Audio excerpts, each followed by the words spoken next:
ओम शांति। इस सृष्टि के काल चक्र में हमारे पहले जन्म का आधार और स्वरूप क्या है? एक बहन का ये प्रश्न है। उन्होंने पूछा है कि हमारे पहले जन्म का आधार और स्वरूप क्या है? तो देखिए, वास्तव में ना तो हमारा कोई और आधार है और ना ही कोई और स्वरूप है। अगर पहली बात पूछते हैं तो पहली बात ये है कि हम वही हैं जिसकी हम खोज कर रहे हैं। हम अपने को भूल करके और हर बार अपने को देह समझ करके, अपने आप को भूल करके कि मैं वास्तव में कौन हूँ, और उसको भूल करके हम अपने को भूल करके हर बार अपने को देह मान करके ऐसे जाल अपने आप हम खुद फैलाते गए कि उसमें ही फंस गए। जिस प्रकार से मकड़ी खुद ही जाल बनाती है अपने अंदर से उगल करके, जाला वो अपने अंदर से निकालती है और उसी में खेलती है और उसी में समाप्त हो जाती है। इसी प्रकार से हम वासनाओं का जाल हम खुद रचते हैं, माया जाल में हम खुद फंसते हैं। माया जाल में फंस करके और नए नए कर्म, नई नई कर्म बंधन बना करके हम उसमें फंसते जाते हैं। तो वास्तव में हम और कोई नहीं है, ना हमारा कोई और स्वरूप है। हम वही हैं जिस सत्य की खोज में थे कि हम वास्तव में वही एक परमात्मा की संतान आत्मा, और जिसका स्वरूप है निराकार स्वरूप, वो आत्मा है। और उसी की हमें खोज थी कि वास्तव में सत्य है क्या। और देखिए, जिन आत्माओं का 84 जन्म होता है, जो आत्माएं अपना पुरुषार्थ करके पुण्य प्राप्त करके जो 84 जन्म लेती हैं, उन आत्माओं का जो पहला जन्म होता है वो होता है स्वर्ग में, सतयुग में, जन्नत में, देवकुल में। उन आत्माओं का जन्म होता है और उसका आधार क्या होता है? देवकुल में, सतयुग में जन्म कैसे होता है? वो अभी की प्रारब्ध भोगते हैं। जो अभी हम संगम पर यहाँ जो पुरुषार्थ करेंगे, उसी की प्रारब्ध में ही सतयुग में जन्म होगा। अब सभी आत्माओं का वहाँ जन्म नहीं होगा। जो आत्माएं यहाँ पर जैसा पुरुषार्थ करेंगे श्रेष्ठ, तभी उनका जन्म वहाँ पर होगा। अगर यहाँ पर उनका पुरुषार्थ नहीं, परमात्मा की पहचान नहीं, तो फिर सतयुग में उन आत्माओं का जन्म नहीं होगा। फिर वो आत्माओं की कैटेगरी कम होती जाती है। तो सतयुग में 8 जन्म, फिर त्रेता में 12 जन्म, फिर द्वापर युग में 21 जन्म, और कलयुग में फिर यहाँ धीरे धीरे आती जाती हैं आत्माएं, और यहाँ होते हैं उनके 42 जन्म। अब किस युग में हमें जन्म लेना है, वो हमारे पुरुषार्थ के आधार पर निर्भर करता है। और हम आत्माओं ने 63 जन्मों से विकर्म करके, पाप कर्म करके, और ऐसे वो जाल रचे हैं और देवभान में आकर के अपने आप को भूल गए हैं। सतयुग त्रेता में स्मृति रहती थी कि हम आत्माएं हैं। जैसे ही द्वापर में आत्मा आती है जन्म लेते लेते और शरीर बदलते बदलते, और द्वापर और कलयुग के अंत तक आते आते हमारे अंदर इतना देवभान आ जाता है कि हम भूल जाते हैं कि वास्तव में हम कौन हैं और हमारा स्वरूप कौन है। तो हम देवभान में आ जाते हैं और अपने को आत्मा समझना ये भूल जाते हैं। तो हम कोई और नहीं है, हम वही एक परमात्मा की संतान आत्मा, वही सत्य जो है वही है, कोई और नहीं है। हमारा शरीर जैसे होता है कि जिस प्रकार से अगर 1 करोड़ घड़े रख दिए जाएं और उसमें घड़े में पानी भरा हो, तो 1 करोड़ या 1000 घड़े होंगे, तो उन 1000 घड़ों में सूर्य दिखाई देगा। तो सूर्य 1000 नहीं होते हैं, सूर्य का प्रतिबिंब दिखाई दे रहा है। अगर वो सारे घड़े भी नष्ट हो जाएं, 1000 करोड़ घड़े भी नष्ट हो जाएं, तो भी सूर्य पर कोई प्रभाव नहीं पड़ता है। वो प्रतिबिंब केवल नष्ट होते हैं। ये घड़े हैं, ये सिर्फ घड़े नष्ट होते हैं। उसी प्रकार से हमारा जो शरीर वो घड़ा है और सिर्फ ये शरीर नष्ट होते हैं, और इनके अंदर जो पावर बैठा है, जो आत्मा बैठी है, जो परमात्मा की संतान है, वो कभी नष्ट नहीं होती है, जिसका कभी विनाश नहीं होता है। वो अजर अमर अविनाशी आत्मा है, इसलिए उसको जीवात्मा कहा गया है। और देह में आकर के परमात्मा स्वरूप को, परमात्मा को भूल जाती है आत्मा। और जब उस परमात्मा को जान जाती है, पहचान जाती है, तो आत्मा और परमात्मा के बीच में जो भेद रहता है वो मिट जाता है। क्योंकि नहीं तो फिर पहले तो जो भाव रहता है कि एक भक्त और भगवान का, जब हम उसको पहचान जाते हैं कि हम उसकी संतान आत्मा हैं, तो दूरी उससे मिट जाती है और अपनेपन का अभाव हमें होने लगता है। तो हम सब आत्माएं एक ही हैं और एक ही आत्मा हर हर एक के शरीर में एक जैसी आत्मा होती है और वही आत्मा सभी शरीरों में है और सभी शरीरों में वो आत्मा जाकर के कार्य कर रही है।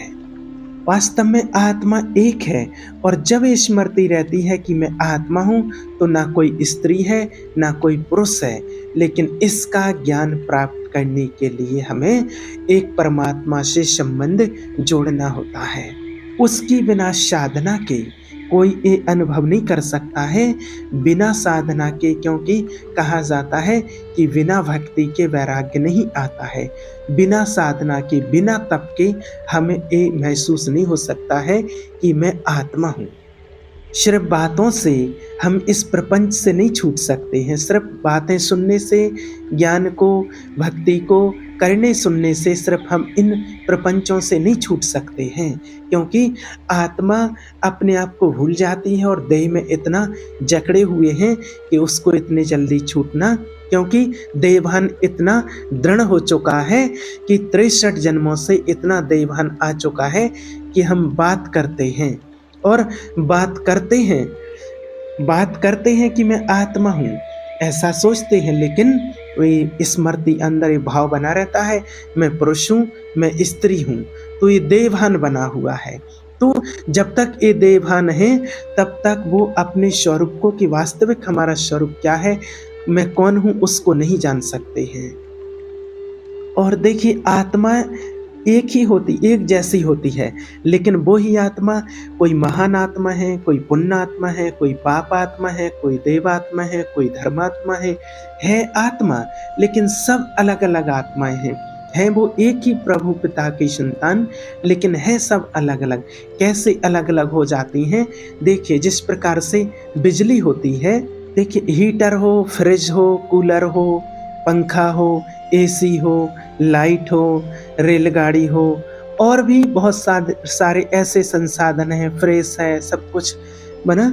बिजली देखिए एक ही है, लेकिन जिस यंत्र में जो प्रभाव है वो यंत्रों के प्रभाव से सब में अलग अलग दिखाई देती है।